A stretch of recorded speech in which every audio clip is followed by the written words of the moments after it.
Hello and welcome back to Dragons and Demons, episode 13. This is the podcast about real motivation, a journey that I'm headed on to find out where my next path lies, how to motivate people, how to motivate myself, and really how other people make it through fighting off them demons, make it through adversity, how they continue to motivate themselves day in and day out.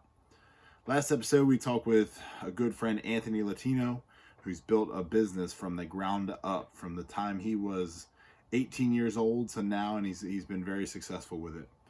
So a lot of good things came out of that episode, a lot of fun, a lot of follow-up from Anthony himself, who's given me some tech advice and some different things that I look forward to using in the future. So this thing's going to continue to grow, and I appreciate all his feedback and his input, and we're going to probably do another lap as this thing grows and as I continue to get better with each episode. I hope to have all these people on again, and maybe we can have a deeper conversation. So moving into my next one, it's another one of my mentors, another good friend, and someone who had a really broad impact not only on me but our entire community as a whole. So you'll hear a lot about adversity, a lot about tragedy, a lot about overcoming lows in life, but also a lot of successes, a lot of things to kind of brighten your day, and a lot of things to look forward to. So with that, let's move into our next interview. We are here with another interview. I bring on a good friend and someone who probably doesn't know this, but someone I looked up to a lot as a kid. Today we have on the show Danny Ciarlone. Hey guys, thanks for having me on, Kev. Yeah, no problem. So first of all, I'll kind of break into my introduction of you, but first give us a little bit of background about yourself. First and foremost, I feel honored that you just said that to me, that you looked up to me as a kid. I appreciate you saying that.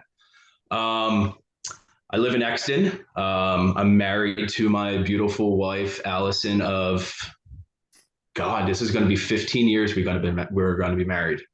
Got 3 kids. My oldest, Landon, is turning 14 this month. Blake just turned 12, and Summer turned 6 in November. Wow. So just, doing the thing over here, man. Doing it, enjoying it, and loving it. Right. So my introduction to you was when I was in middle school and following in my big brother's footsteps and playing high school football, watching you play next to him. And you being the big 0, the big 1 tech, and also getting a little fullback time when they went to that Rhino package. Man, I used to love when Coach called Rhino. Right. And I tried to simulate some of that, but we never had kids big enough to do that in our program. So kind of watching you guys play and seeing you guys were monsters in the weight room, and some of the displays of strength when it came to picking up and moving cars and things like that was a lot of fun to watch as a middle school kid coming up. And then I came over and joined the weight room when I was in 8th grade, and you were going in your senior year. So you were a senior when I was in freshman. We never actually played on the same team, but again, all those years of looking up to you. And when you're a kid and you're coming up and you're in 9th grade football, those seniors are massive. And then you grow up and you grow to be a bigger size and you feel massive. But then looking back, you're like, maybe they weren't that big and maybe they weren't that strong. Just it was that way when I was in 8th grade. But you and my brother and like the Rileys and some of these other guys were still always massive to me. So yeah. So I was lucky. I didn't start playing football when I was little because around here we have the Downingtown Young Whippets, which is an incredible organization. But back when I was growing up, it was weight divisions. So if I were to play, I was going to be playing with kids 2 times my age, basically. And my parents didn't like that idea. So I didn't start playing football until middle school, until 7th grade. I started playing and I absolutely fell in love with it. And I still remember Coach Helm approaching me early after my 7th grade year saying, hey, we want you to come up, start working with us. So I was in 8th grade working out with the varsity Downingtown Whippets high school football team. And man, that taught me so much, because here I was, this 8th grader getting dropped off by my mom to weight training. And here are these seniors, driving their own vehicles in that were, twice my size. But it was nice because it allowed me to play Downingtown football for 4 years when it was still one program, Right. and then my junior year is when we split into two programs, the East and the West. So it was nice getting to come up in that organization under Jack Helm, and then finishing it off under Mike Milano. Right. Two awesome coaches, and two of them that are now newly retired. Congrats, Coach. Yeah. So when you were in high school, again, you were huge, and some of the feats in the weight room that I heard about were pretty phenomenal. And like I've said, there's a lot of high school listeners. So what were some of your numbers in the weight room in high school? Man, me and your brother, we used to compete all the time because Frank is a tank. Right. And every time I thought I would advance in my bench press, he would advance more. And he was always one step ahead of me. I never caught up to him in the bench press. I think the most I did in high school was 395. 395 or 400 was the bench in high school. Right. My deadlift, that was my specialty. I remember bending a bar in half doing deadlift. My max I put up as a senior in high school was 805. Wow. 805 deadlifting. Wow. That's awesome. I was one of those guys that, I'm a big guy. In high school, I was 6 foot, 315, 320 pounds, but I ran a 5.040. Right. I was just naturally strong and athletic to play football, and it blessed me. So the legends are true. I don't remember exact numbers. I knew you were strong as hell, but those numbers are astronomical compared to some of the I see now. Yeah. I mean, our school isn't a huge weight room school. We have a lot of kids that are super athletic, and we're more of the Coatesville fit, where our kids could do some damage on the track, but not so much in the weight room. But they've grown a passion for it. They've grown an appreciation for it, and it's really helped turn around their football program. So you had talked about your biggest weight was like 315, 320 in high school. And I remember seeing a big transition for you after you graduated and later in life that you lost a bunch of weight. So what was that process like? So it was kind of difficult because, playing high school football as a lineman, the coaches always wanted you to be big. They wanted you, as big and athletic as you can. After high school ended, the weight kind of stuck on, and I actually made true of eating, and then the workouts the same. I still remember my one line coach saying, every night before bed, I want you to eat a triple decker peanut butter and jelly sandwich and a Hungry Man pot pie to put weight on. I did, but now I couldn't get it off. Right. After high school, that I put a lot of weight on after high school. I think the highest that I got up to was about 420 pounds that I can remember that a scale could actually weigh me on. Yeah. But it wasn't until, finding my wife and having kids that I realized my lifestyle wasn't healthy. I was still active. I was an active firefighter, an active EMT. I was the EMS chief for my fire department. So I was still active, but I wasn't healthy. And I wanted to be around, for my kids and be able to do stuff with my kids and go out there and, teach my kids football, get down in the 3-point stands and, do that type of stuff. So that's when I decided, it was time to really, switch things around. So that's when I really started to focus on myself, and put my health as a priority. And I ended up losing a shit ton of weight. Right. Yeah. I mean, it was fun to watch kind of from afar since I've moved on and moved out of state. Your progress on Facebook and on the internet was incredible. And what kind of things did you do to get that going? And what kind of different tactics did you try and what ended up sticking? Intermittent fasting was the best thing that worked for me.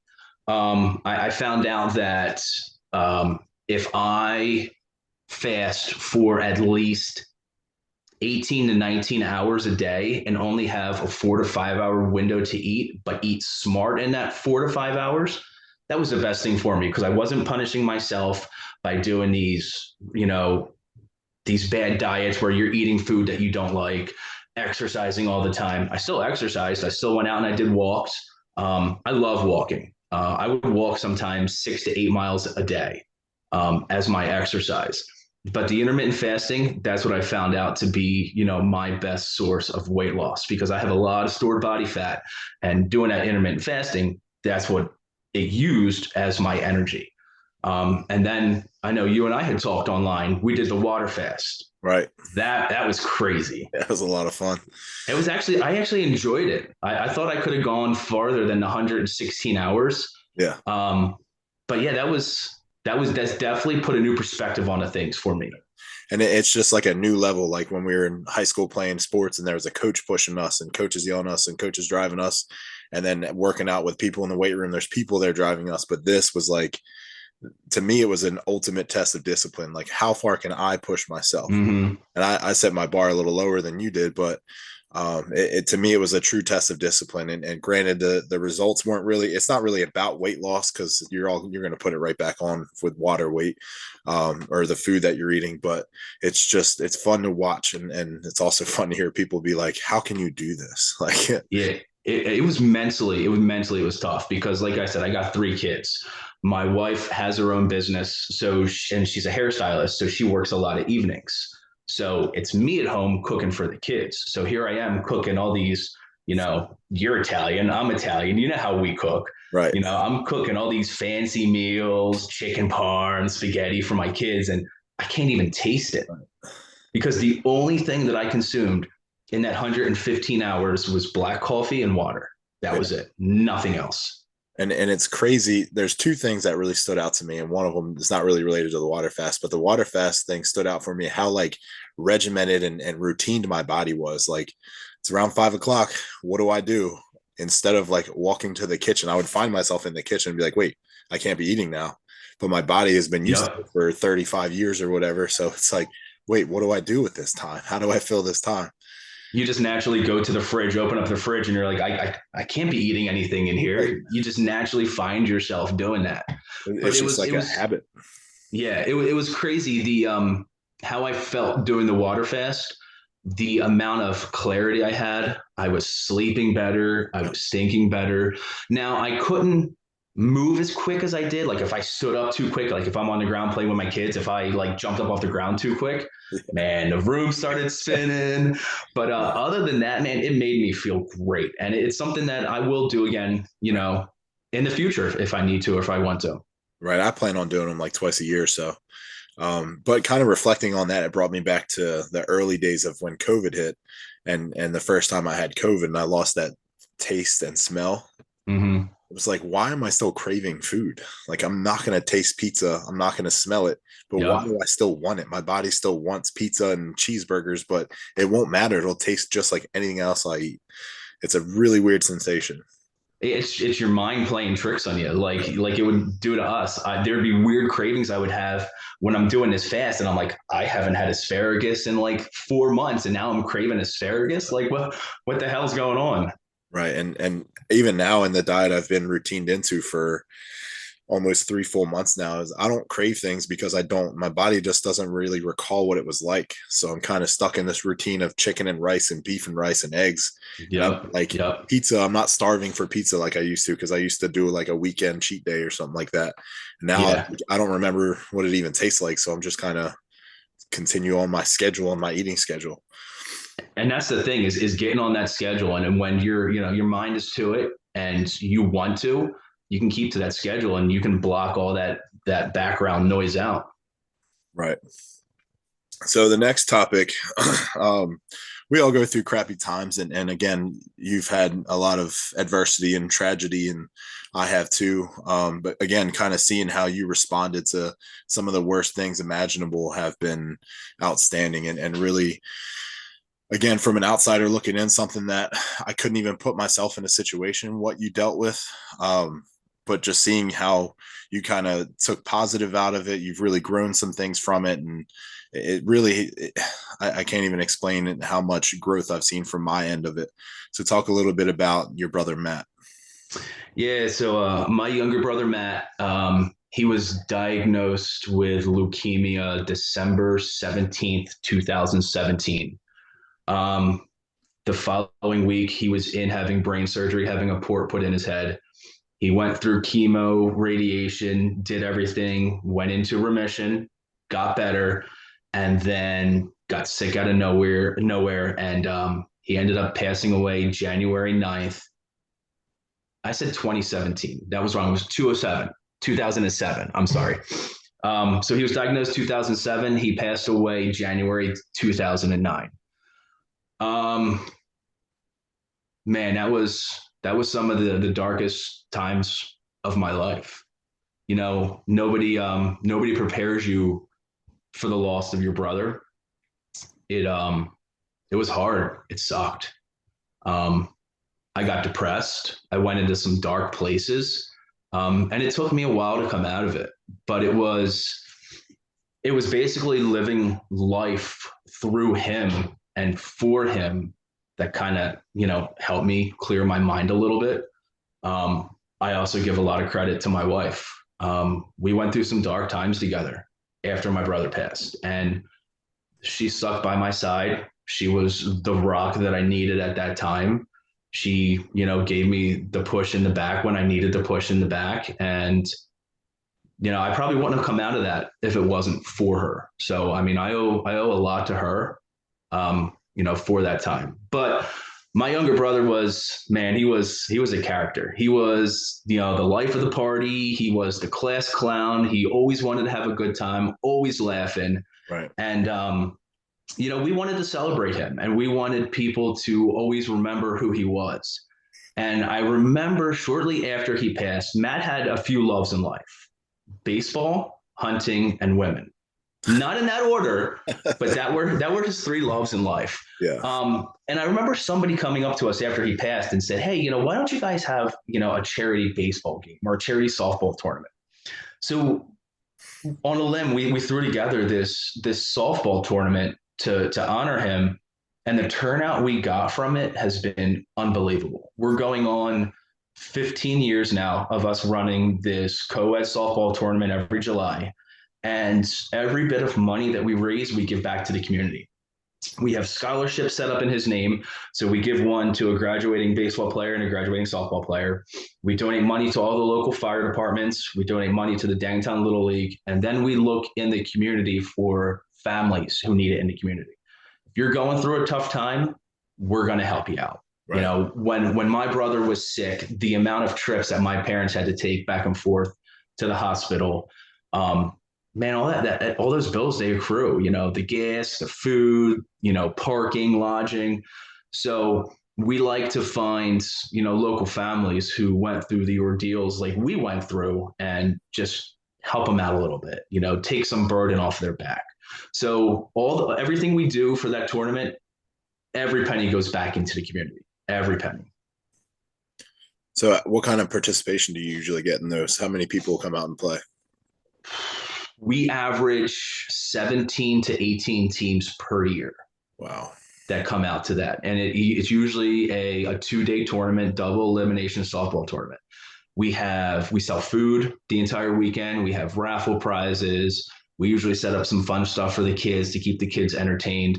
But yeah, we average 200 to 300 softball players that come out for this every year. Yeah. It's awesome, man. It's always watching that grow even has been amazing. I mean, your first year, you didn't have that type of turnout, but it seems like every year there's like more people coming from out of state and coming from different areas just to participate in it. Every year, my brother and I say, hey, it might be starting to slow down this year. We might have to start tapering back. We get surprised every year with the same amount of teams or even more. And now it's to the point. So this is our 15th year. I'm getting a little older. So, the people that were there for the first tournament, they're getting a little older. So those teams are starting to dissipate a little bit. But to see the new wave of teams come in, it's simply amazing that, we keep having people come out and support us and spend the weekend with us, every year. And remembering a great kid, Matt was awesome. He was I know I didn't have a whole lot of classes with him, a whole lot of interaction. We were never on the same teams. But he was a lot of fun. Like you said, the life of the party and someone that like he could walk in and light up a room just by cracking a couple of jokes and a smile. And it was a tough time for our whole community really when he passed. Mm-hmm. I think you guys have made the best of it. And that tournament speaks a whole lot for the respect that he got as a kid and continues to grow. So props for that for sure. I appreciate that. Thank you. So you touched on a little bit, but life balance is kind of one of the staples of my show here. So kind of talking about some of the dragons and the demons that we face, dragons being like this mission I'm on to be a man that conquers something and makes something amazing out of life, and the demons being those depression thoughts, those things that kind of creep up on you, but doing all this while still having life balance and having 3 kids that are 14 and younger, and having a wife. How do you do it? How do you keep everything moving? It's tough. It's tough.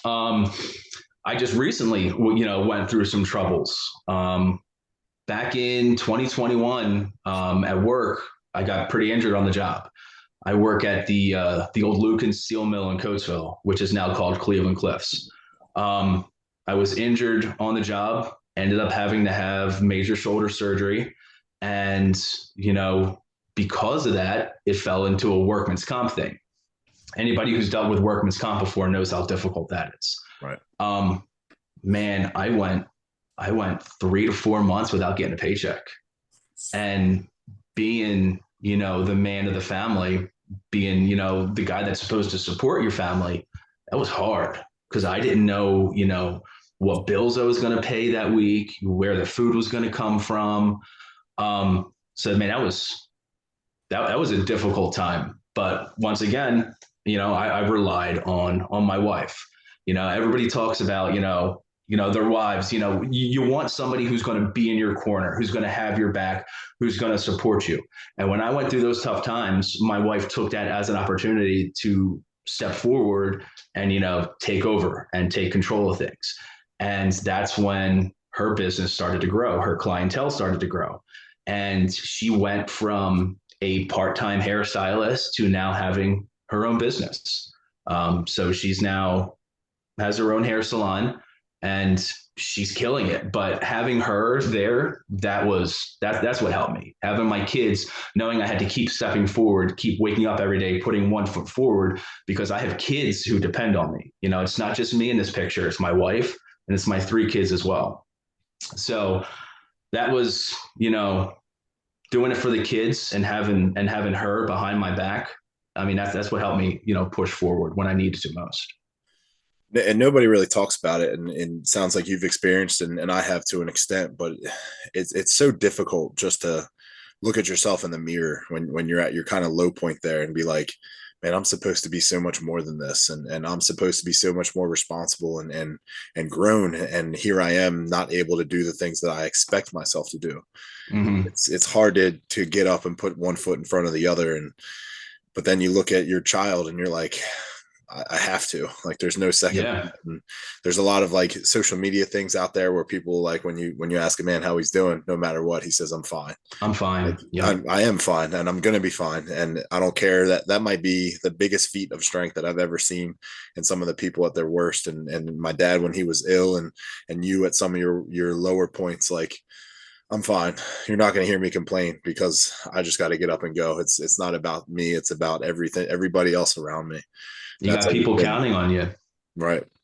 Yeah. That's always been the most impressive feat of strength. I mean, a 805 deadlift's pretty impressive, and a 585 bench press is impressive. But when you get someone that's like doesn't even show or wear on their sleeves how far down they are, it's, to me, that's always been something amazing, and that's something I've always looked up to people for. It makes you question a lot of things, and like you said, looking in the mirror when you're supposed to, support your family, and there's literally nothing you can do. Right. Nothing. With my shoulder, I had surgery. I was out of work for 6 months. I was one day away from getting released and going back to work. And I rolled over in bed and I retore and had to have surgery all over again. Damn. I was out of work for 400 and some odd days. A year and a half I was out of work for. So yeah, to look at myself in the mirror and say, there's literally nothing I can do. I was just stuck in that rut, and it sucked. Yeah. And again, you think back to Matt and my dad, and like, there's a point when they kind of know what's coming, and they still look in the mirror, and Matt still had a smile on his face, and my dad still was smiling and making jokes. Like, again, that feat of strength is amazing to me as well. One of Oh, my best memories from Matt during that time was, he was going through hell, but I remember him coming over to my house with Allison, and he was sitting there making milkshakes with us one night. Just something as simple as that, smiling ear to ear, laughing. Through all the pain, he was still there with a smile on his face, and that's what you have to do. right. I mean, you touched on it a bunch with your wife, but again, I've seen it from afar. Social media, so a lot of people are on there kind of faking it or bragging or trying to express something that isn't there. But there's always been something extra about you and Allison's relationship, and kind of seeing the appreciation you had for her. And it sounds like she's definitely earned it. But I get this every now and then from high school kids. I had a kid not too long ago ask for relationship advice, and I was like, man, just treat her like she's special, because she is. If she's Mm-hmm. putting up with your nonsense, if she's the one you're working with right now, treat her like it. It doesn't have to be flowers every single day. It doesn't have to be a teddy bear on Valentine's Day. Just treat her like she's special. So what kind of advice do you have for that? Man, my wife is my best friend. She's the person that, if I want to go see a concert, she's the first person I'm going to ask to go with. Um, she always has my back. She's my favorite person to be around. And one thing that I always do is you don't stop dating your wife. Right. You know, take them out on dates, do little, stupid stuff. That the small things go the longest way with that type of stuff. But yeah, I mean, just be friends with them. Like when we were talking earlier, we were trying to figure out a time, to do this podcast. And, my first thing was, well, let me talk to my wife, because we had stuff planned today, so communication, trust, and honesty, man, those things go a long way in a relationship. Right. I mean, you seem like you're a bit of a relationship guru, because you also, Frank wanted me to give you a shout out. You set him up. So his wife and his child are basically with him now because you set them up. So what'd you see in them? Man, I feel like I dip my toes into a little bit of everything around here, So that was just, we were talking on Facebook one time, and I put something up about wanting sushi. And Joanna commented on it, and then Frank commented on it too. And then later he hit me up. He sent me a message, and he's like, "Yo, who's that girl that's commenting on your stuff too?" And one thing led to another, and they got together. I ended up having the honor of being their minister and marrying them at their wedding. So it came like full circle for me. Right. But I think a lot of it comes from, being with my wife for married 15 years. We've been together for 17 or 18 years. So she, like I said, she helped me out through a lot of dark times. And she helped me grow as a person. So I've learned a lot. We've been through so much together, so much together. We talked about my brother. My wife and I, we kind of rushed our wedding a little bit because my brother was pretty sick at the time. We actually had to cancel it one time. And then we had our wedding scheduled for December 13th, 2008. And my brother got real sick at the time. And I remember my mom approaching me saying, "Hey, you need to call off the wedding. Your brother's sick. He's not going to be able to be there." And, that put a lot of strain on my wife and I. And, we decided to keep the wedding as it was. In December of 2008, my brother was able to be there, and he passed away not even a month later. So, man, I'm so glad, we stuck to that, because he was able to be there, for my wedding. And I have pictures of him at my wedding. But it's the little things like that, we've been together for so long. We've been through so much together. We've had our ups and downs. We've been at the lowest of lows, and, we've been at the highest of highs. And, it's great to have somebody by your side who you can call your best friend, and do that stuff with. We're kind of through all of our main talking points, but I like to throw a couple curveball questions in there. So your kids are at a very Curious to see how this is going to go. What's that? I said, I saw this at the end of our little itinerary, and I was like, great, I got a curveball question coming. Let's see what this is. These are softballs. So okay. You got kids that are at really fun ages, and my kids are 7 and 3. But what do I have to look forward to in sports and athletics for my kids? Because you have what, 2 boys and a girl, right? Yeah, I'll touch on the sports and athletics in a second. But what you have to look forward to is the other night, my wife got home from work and she said, "Hey, you want to go out for a drink?" And we left the kids at home with my oldest son and we went out for a drink. So, It was incredible. So you have that to look forward to. Sports, man, it's fun. I get to live, sports again through my kids. My oldest, Landon, is his heart is in baseball, and my middle, Blake, he's a football guy. Um, that's my meatball, man. Yeah, that kid's gonna be doing big things in life, with sports because, like me, he's naturally strong. He's naturally athletic. He plays on the Downingtown Young Whippets team that went down to Florida and won a national championship down in Florida. right. So getting to relive, my childhood through my kids, it's the greatest thing in the world. It is. Being out there on the sideline in the stands, cheering them on, watching them, it's incredible. It's so much fun. And especially now that they're getting older, the football's starting to get more competitive. Baseball's starting to get more competitive. Going out there and saying, "Hey, Dad, you want to have a catch?" And him being able to throw the ball to me and not throw it over my head. It's just, it's a lot. It's a lot of fun. It's so much fun. Awesome. What is your daughter in sports? Yeah, my daughter loves gymnastics. Okay. And I'm the dad that's holding the baby doll up in the crowd like this so her baby doll can watch her do gymnastics. I literally just did that Monday night for her. That's awesome. So she's starting to get into sports, into stuff. I think she wants to play soccer too. So that's going to be a lot of fun as well. Yeah. So we're Logan did wrestling this winter. The entire wrestling season, all of the coaches from wrestling also coach football. Yeah. And head coach at Logan's age level. So they just tried to recruit me the entire time. Of course. Go be the coach of the mini pony second and third grade team. And I was like, look, I'm in. Yeah. Convince him to play. I'm not going to coach it if he's not playing. Right now, he wants to be a soccer star. So I'm out until you get your kids to bully him into playing football. And he seems like open to it, but I mean, today it's all about soccer. So how did he like wrestling? At first, so he kind of loved it, but then he loathed it because of how long the season was and how much work it was. He went from playing soccer 2 nights a week and like going out there and just running around in circles to wrestling where he was there 3 nights a week with long tournament days. Yep. He won his very first match, which I think he needed. And then he lost every single one until playoffs. And he won his very first in playoffs, which I needed. Yep. So he learned a lot. He did really well. Like all the other coaches are like, man, that kid's a first year wrestler. He's jacked. I'm like, yeah, well, tell him to stop sucking his thumb and get up off his back. But I think he did enjoy it. And the difference in spring soccer now, only went to 1 practice so far, and he's only been to 2.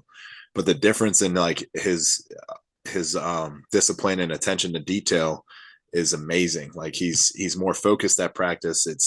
He's one of the better soccer kids now. I think he's just one of the older ones. But he's more focused. He's more disciplined. He's listening to coaching a whole lot more because he went from soccer with one coach who's also a dad to now he went to wrestling where there were like 15 coaches who were also dads and some of them weren't, which is there because they love wrestling. Now he's back to soccer with like 7 kids and 1 dad. Like it was fun to watch him grow just season to season there. I wish I could get my kids to do wrestling. That's one of those sports that I feel it helps you benefit in everything. Right. Your agility, eye-hand coordination, feet work, hand work, conditioning. I wish that my boys just don't want to do wrestling for some reason. I mean, when I was coming up, I should have. I mean, my dad was an all-state wrestler for the 2 years he was in high school, and he was built for it. I was a little on the chubbier side because I was so focused on being the biggest. And if I would have done a little more wrestling, I probably could have been further along in my football career. But I was always like, one, that I don't want to do all that work. I don't want to be running all over at the time it was the 9th grade center was for wrestling workouts. I'm not running that place. And then I was like, I'm not wearing that singlet. I didn't want to do that either. That was what stopped me. But you could not see a 320-pound guy in a singlet like that. No, thank you. But now here I am powerlifting as an adult and I wear a singlet, or bodybuilding where I wear a bikini, like whatever. But now that kids wear like MMA type shorts that are slit on the side, and they wear a lot Yeah. of shirts. So you kind of have the option now. Okay. They've kind of opened it up. Now there's this run on girls wrestling that it's growing so popular so fast that like at our high school now every year we have 2 or 3 girls qualifying for the state wrestling tournament as a girl, and it's like their first year wrestling. Good for them. That's awesome. Yeah, it's grown a lot there. My last curveball question is from one of the weddings you officiated. You got to witness one of the greatest best man speeches of all time. You just drop a reaction to that. It was incredible. It was incredible. I mean, you really can't top that. That the way you slid things in, like Frank wanted you to, that's what put it over the top. Yeah, that's what put it over the top. It was a lot of fun writing that one, but then I like read it now. Like the kids asked me a couple months after the wedding at school that year, they're like, "Can you read it for us?" And I read it, and they were like, "I don't get it." It's like it's more of an adult thing, and it's more. There's a lot of inside jokes built into it that whatever. I'm not reading for you ever again. So let me tell you, doing that officiating stuff, that's something that just happened on a whim as well. And it's been so much fun. You know, getting to go and do weddings like that and being a part of somebody's special day. It's so much fun. It's a very rewarding feeling too. Awesome. Well, that's all I got. Do you have any questions you want to throw my way and put me on the spot a little? Yeah. We were talking about a lot of decisions that I had to make in life. You had to make a big decision too. You know, I know your love for football, and I know your love for the kids and the students. How did you make the decision to not be a football coach to be an assistant principal? I mean, what it all came down to was kind of putting my family first. And you don't really see this from the other side of it, but being an assistant principal, also you have such a broader impact. So first of all, like I wasn't seeing my kids. So I'd see my kids on Monday night because it was a lighter day, and then I would see them Saturday. Like all the time in between, I was at the school for 16 to 20 hours working with players and coaches and parents and other administrators, just trying to get things ready for that next week's game. So basically for the entirety of August through, if we had a good year, through the whole month of November, Lauren was a single mom. And I would see my kids for a day and a half on weekends. And they were getting to an age where they're starting to grow up, and I was starting to miss some of the fun things. And I'd already missed a lot of that with Logan. I was like, I'm not going to miss it again with Mason. And then also there's just like, I wasn't one of these coaches who like traveled the world and slept on coaches' couches to learn how football worked. Like my X's and O's knowledge was not very in depth. Like I knew Milano's system. I knew a couple others that I had studied and one other coach that I worked under. So really, I just kind of had the opportunity thrown in my lap, and I just grew and learned as much as I could about leadership. And then it got to the point where I was like, I don't know how much more I could benefit these kids without having that depth of knowledge. So I was like, there's a bunch of things that went into that decision. And also I just finished my master's to become an administrator and become an assistant principal. And it just kind of timed out that one of the APs in our building had to leave for a different job, and it opened up. So while I was finishing my last football season, they let me have the opportunity to do both, which you're not supposed to. But again, since I was finishing the season, they were like, go for it. And the amount of that was from October to the end of November. That job is so much more fun than what I was having. Like I love teaching. It was a lot of fun. Teaching woodshop was definitely unique, but just the interactions that you have, the depth of getting to know a kid, their parents, their whole family, and then working from the time they walk in the door in ninth grade and providing all the support you can to seeing them cross the stage is much bigger and broader than just having a successful practice in game week. And really, after football season ends, those kids just kind of like, all right, I'm going to go be the best basketball player I can now. And you don't lose touch with them, but it's not the same. But now in my role, I see those kids every day. Mm-hmm. Some of the kids that need more support, I talk to them and work with them every day. And then I get to go home at 3:00 and see my kids and make sure they're still okay.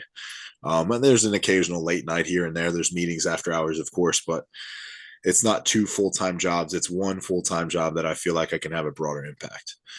And am I done coaching football forever? Probably not. I'm sure once Logan gets into it, I'll be back in the fold. But I don't know, just for now, I knew I needed a break. I needed to be a part of my kids' lives as they grew up. So It's nice because kids nowadays, they need that kind of, leadership like you're providing as, the assistant principal. They right. need somebody that's going to care about them and, help them, through high school, because high school isn't easy. No, It's not easy. especially Would I after go all back? this Would I COVID go was. back and do it all over again? Absolutely. Right. Because, I think about those times and man, you got to see your best friends all day, every day. I'd go back and do it again in a heartbeat, but it's not easy. So having, a leader like that who's going to be by their side, man, I give you all the props in the world for doing that. Good for you. There's also a lot of fights that I wanted to have as a coach that I was like, if I start this argument, it's only going to crush my team and they're going to take it out on us in different ways. Like I can't go Mm-hmm. argue with the officials every day.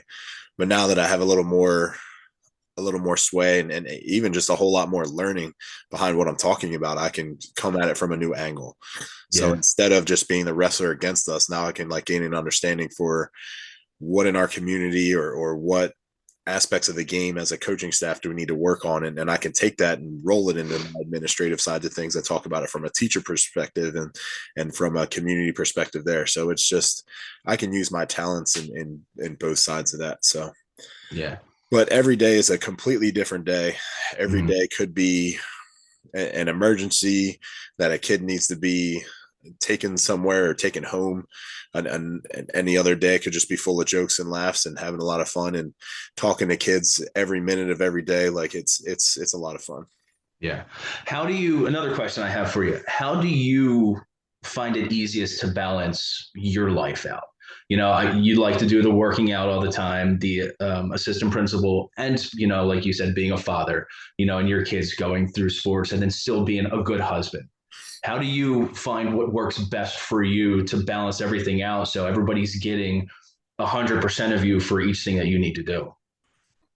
Well, I think I spent so much time not giving 100% of me to everybody that now it's just come so much easier. So, I mean, when I was coaching football, Lauren just expected that I would be gone for 20 hours a day. Meanwhile, my assistant coaches are sneaking out and leaving, and they're only putting in half the time I am, and their families are still complaining that they don't see them. But Lauren was just used to this from the time I Mm-hmm. was playing football in high school all the way up until couple years ago. She just knew that once football started, I was a ghost. So now I'm able to just kind of take that time that I was using there and divide it up and use it a little better. I work out first thing in the morning just because it's time to be alone. It's time to be moving before anyone else. And it's also a more productive time. If I were to be like, I'm going to do my workouts after work, meetings come up, things happen, the kid might get sick, I got to pick them up from school, or this parent needs to see me, or there's something crazy that happened at school I got to deal with, like those things get in the way. So Mm-hmm. working out first thing in the morning, kind of checking off that first box, doing the hard things first and moving on is huge to me. And it also helps with like just keeping myself focused and driven and energized. I mean, yeah, I take pre-workout, but that workout first thing in the morning, it changes your energy drive all day.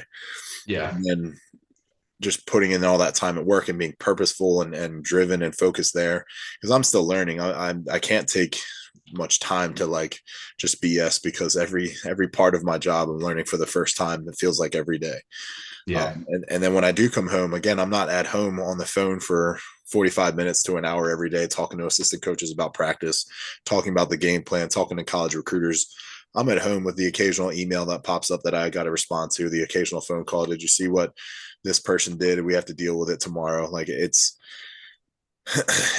doing the work and just being more productive while you're on the job. And that's Yeah. been able to come home and kind of put things to bed and allow me to spend more purposeful quality time with the people that deserve it. So, Yeah. Awesome. that's pretty much it. All right, man. Well, I really appreciate you coming on and sharing some things. As I continue to grow this, maybe we'll go back around for my first few interviews to have a second time on, and I'd love to have you on again in the future. So thanks again. Absolutely, man. I appreciate you bringing me on, and it was an honor. Thank you very much. Yeah, man, it was a lot of fun. We'll talk to you again soon. All right, my man. All right. Another great interview from a great person. I again continue to think back to high school days, and being a high school football coach, I really reflected a lot on my days coming up and trying to compare my experience with the kids that I coached. So looking back at some of these 8th graders as I brought them into the high school and got them into that environment, I always looked up at people like Danny Ciarlone and Kevin Kirshner and Matt Harmon and all these guys that were like legends when I came in. I mean, you kind of learn as you grow, and then some of these guys are just, you put them on a pedestal, and then you work next to them, and they're just a down-to-earth dude with a lot to offer. But some of the things, looking up to these guys, watching these guys play on Friday night when I was in middle school, just dreaming of being a high school football player. I mean, I don't think Danny realizes this, but there was a poster of him in my room growing up. It wasn't just of him, it was of my brother. My brother had one of those big blown up pictures, and he was standing right there next to Danny as they're getting ready for an offense to come out. And I mean, again, it was just like these legendary guys in my mind, right there next to my Kobe Bryant poster, right next to my Shaquille O'Neal poster. All those was my brother and Danny Ciarlone. So a lot of respect for that dude. He's been through so much, and again, just thinking back to the days when Matt Ciarlone was in high school with me, and we had some, we didn't have a whole lot of interaction. We didn't really run in the same circles. We didn't play the same sports. I do remember one time when we got into it a little bit, waiting in line for physicals when I was playing lacrosse and he was playing baseball.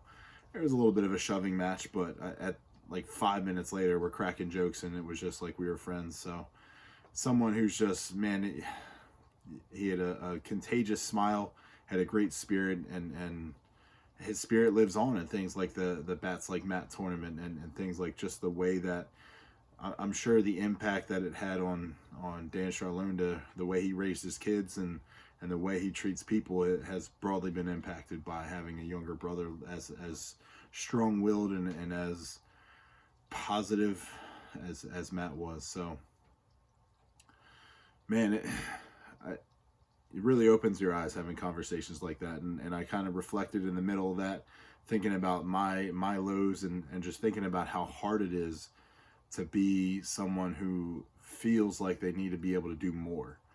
And I brought it up in that conversation, just looking in the mirror when you don't feel 100% and you don't feel like you can kind of carry your weight, but you be able to look in the mirror and tell yourself, like, I'm just going to get through the day. But you can hear your screaming kids in the background. You can hear your wife busting her butt to get the job done and carry the extra weight, and it's hurtful. It's hard, but it's something that it's an inner battle. It's one of those demons that you can't really share with them, because you don't want them to, it's going to sound crappy, but you don't want them to see that weakness, because they don't deserve it. They deserve to have a strong-willed father. They deserve to have someone at home who's going to be their protector, their provider, their guardian, and you just put on a face and go out there and face the world and continue with life. So all of this actually circles back to my quote of the week that I like to share. This one I found off of a TikTok video. And I don't know who said it, but the quote is, "The best way to fight the demons that chase you in the night is to stop and turn around, face them, man up." So just addressing those problems and understanding that those problems exist can be the best way to solve those problems. Whether it's something little at work that's chasing you or something huge in your personal life that you just need to face it, square up to it, and tell yourself that this is the day you're going to beat it. You can always look forward to those dragons and set loftier goals and set bigger goals and always have a hill to climb, always have a battle in front of you, but there's always going to be something chasing you, whether it is something you've built and something you've created on your own, or something that someone else has put on you. Then there's always going to be something there. So if you can turn around and face it, the first step in destroying it. That's all I got for today. We have another fun week ahead of us. It's Tuesday morning around 3 a.m. If you're listening to it when this thing first pops out, it's going to be a great day. It's going to be the best day ever. All you got to do is set your mind to it. Get your butt out of bed, get rocking, because it's going to be the best day ever. And that's the way you got to think about it. There it is. I'm out.